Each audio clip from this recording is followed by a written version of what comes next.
샬롬, 주의 사랑을 여러분에게 전합니다. 오늘은 어린이날입니다. 단순히 오늘 하루를 공휴일로 보내시는 것이 아니라 우리 가정에게 하나님께서 선물로 주신 어린 자녀를 축복하며 또 특별히 세종안교회의 드림 공동체 아이들을 축복하며 기도해 보시는 것은 어떨까요? 우리 자녀들이 드림 공동체 아이들이 하나님의 말씀으로 잘 자라서 일평생 하나님 앞에 쓰임받는 일생 되도록 마음 모아 기도해 주시면 좋겠습니다. 오늘 주신 하나님의 말씀 같이 나누도록 하겠습니다. 오늘의 말씀은 술 취하지 말라. 잠언 23장 29절에서 35절까지입니다. 재난을 당할 사람이 누구며 근심하게 될 사람이 누구냐? 다투게 될 사람이 누구며 탄식할 사람이 누구냐? 까닭도 모를 상처를 입을 사람이 누구며 눈이 충혈된 사람이 누구냐? 늦게까지 술자리에 남아있는 사람들, 혼합주만 찾아다니는 사람들이 아니냐? 잔에 따른 포도주가 아무리 붉고 고와도 마실 때의 순하게 넘어가더라도 너는 그것을 쳐다보지도 말아라. 그것이 마침내 뱀처럼 너를 물고 독사처럼 너를 쏠 것이며 눈에는 괴이한 것만 보일 것이며 입에서는 허튼 소리만 나올 것이다. 바다 한가운데 누운 것 같고 돛대 꼭대기에 누운 것 같을 것이다. 사람들이 나를 때렸는데도 아프지 않고 나를 쳤는데도 아무렇지 않다. 이 술이 언제 깨지? 술이 깨면 또 한잔 해야지 하고 말할 것이다. 오늘 큐티 본문을 통하여 성도가 술 취하지 말아야 하는 이유 두 가지를 묵상해 보고자 합니다. 성도가 술 취하지 말아야 하는 첫 번째 이유는 술의 해악성 때문입니다. 오늘 29절을 보십시오. 재난을 당할 사람이 누구며 근심하게 될 사람이 누구냐? 다투게 될 사람이 누구며 탄식할 사람이 누구냐? 까닭도 모를 상처를 입을 사람이 누구며 눈이 충혈될 사람이 누구냐라고 말합니다. 술로 인해 맞게 되는 여러 비참한 결과들이 열거되어 있습니다.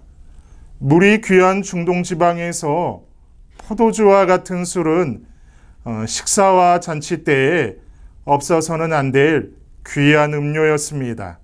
그리고 상처를 치료하는 약품으로도 사용되었습니다. 그래서 포도주와 같은 술 자체가 금지된 것은 아니었습니다.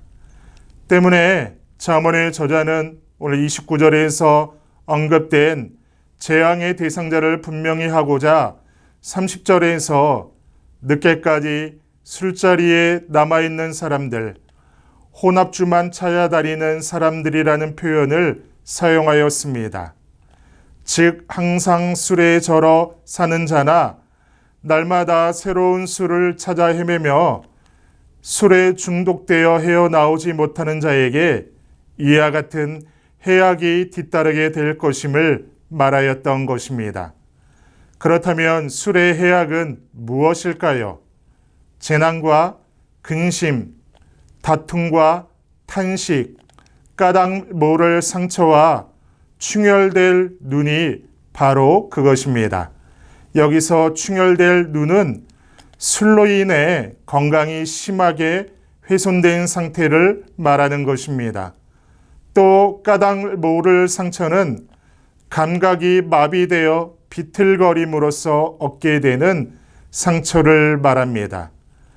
다툼과 탄식이란 술로 인한 말의 실수로 빚어지는 각종 문제들을 의미한다고 할 수 있습니다. 그리고 재난과 근심 역시 같은 맥락에서 이해할 수 있습니다. 따라서 술로 인한 해악은 신체적인 건강을 해치는 것으로 시작하여 사회적인 관계의 파괴에 이르기까지 인간이 당할 수 있는 모든 문제와 고통을 망라한다고 할 수 있습니다. 그런데 술이 주는 해악의 이 심각성은 여기서 끝나지 않습니다. 단지 그것은 악한 자들, 방탕한 자들만이 아니라 의로운 자의 상까지도 한순간에 무너뜨릴 수 있기 때문입니다. 하나님 앞에 의인이며 당세의 완전한 자로 불리던 노아를 보십시오. 술에 취해서 자기 스스로를 제어 못하였습니다. 그 하체까지 드러내고 방탕한 자처럼 잠들어 있음을 묘사한 창세기 말씀을 우리는 기억하고 있습니다. 술은 이처럼 성도의 경건성을 파괴할 뿐만이 아니라 심지어 운명을 파멸의 자리에까지 몰고 갈 수 있는 것입니다. 그렇게 오늘 우리는 성도로서 살아갈 때 술에 취함으로써 본분을 망각하는 일이 없도록 늘 주의해야 할 것입니다. 그리고 술로 인해 당하는 문제와 고통은 아무런 의미가 없음을 깨닫고 더더욱 조심해야 할 것입니다. 그리고 삶에서 어려움이 생기거나 문제가 생기면 술을 통해 해결하라는 것이 아니라 말씀과 성령으로 이겨나가도록 해야 할 줄로 믿습니다. 그래서 문제와 고통이 있을수록 말씀과 성령에 충만하여 위기를 기회로 만들고 고난을 통해 더욱 성숙하게 변화해가는 모든 성도님들 되시기를 소망합니다. 성도가 술 취하지 말아야 되는 두 번째 이유는 하나님의 명령이기 때문입니다. 오늘 32절과 33절을 보십시오. 그것이 마침내 뱀처럼 너를 물고 독사처럼 너를 쏠 것이며 눈에는 괴이한 것만 보일 것이며 입에서는 허튼 소리만 나올 것이다 라고 말씀합니다. 여기서 뱀을 예로 들어 말한 이유는 무엇 때문일까요? 독이 있는 뱀은 매우 위험하여 일단 물리면 신속하게 독이 전신으로 퍼져서 사람을 죽음에 이르게 하는 치명적인 성격을 갖고 있기 때문입니다. 또한 괴이한 것이 보인다거나 입에서는 허튼 소리만 나올 것이다라는 말은 눈에는 이상한 헛것들이 보이며 또한 마음은 어지럽고 혼란된 생각으로 가득 차서 정상적인 판단을 할 수 없는 상태를 말하는 것입니다. 32절에 마침내라는 부사가 들어가 있는데 이것은 본문이 31절 말씀의 연장선상에 있음을 의미합니다.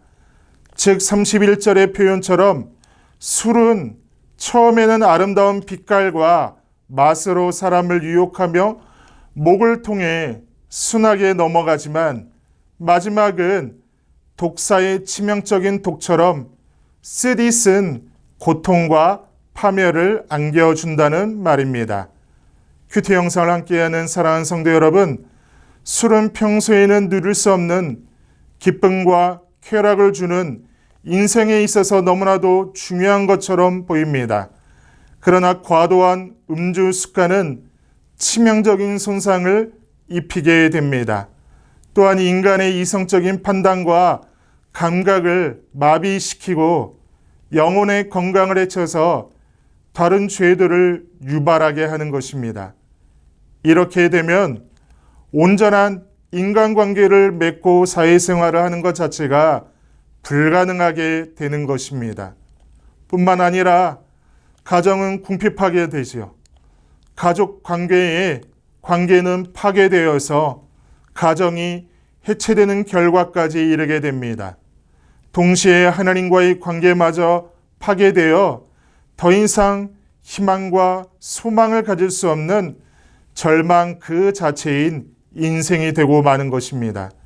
그런데 오늘날 사회는 더더욱 술을 권하고 부추기는 사회로 변해가고 있습니다.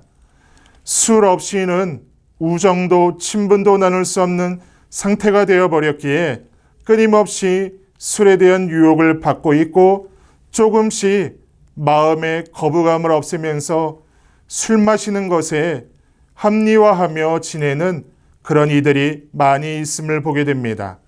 그런데 술 취하지 말아야 하는 것은 하나님께서 분명히 명하신 것이며 성도라면 반드시 지켜내야 할 신앙의 원칙입니다. 하나님의 준엄한 명령이고 하나님의 뜻이기에 성도인 우리는 믿음과 용기를 가지고 생명의 길을 선택하는 그러한 결단을 내려야 하는 것입니다. 치명적인 술의 해악을 깨닫고 술의 유혹을 이겨내고 건강한 육신과 영혼을 가지고 하나님을 섬기는 믿음의 승리자가 되시는 복된 여러분 되시기를 진심으로 소망합니다. 다 같이 기도하겠습니다. 하나님, 이 땅 가운데에서 성도로 살아갈 때에 성도의 몸은 하나님께로부터 받은 성령의 전임을 잊지 않게 하옵소서. 주인도 아닌데 주인 행세하며 성령의 전임 몸을 술로 인해 파괴하거나 흐트러뜨리지 않게 하옵소서. 술 취하지 말고 오직 성령의 충만함을 받아 성령님과 동행하며 예수님의 향기를 전하는 자로 오롯하게 살아가게 하여 주옵소서. 그렇게 행하실 하나님을 믿고 의지하며 예수님의 이름으로 기도드리옵나이다. 아멘.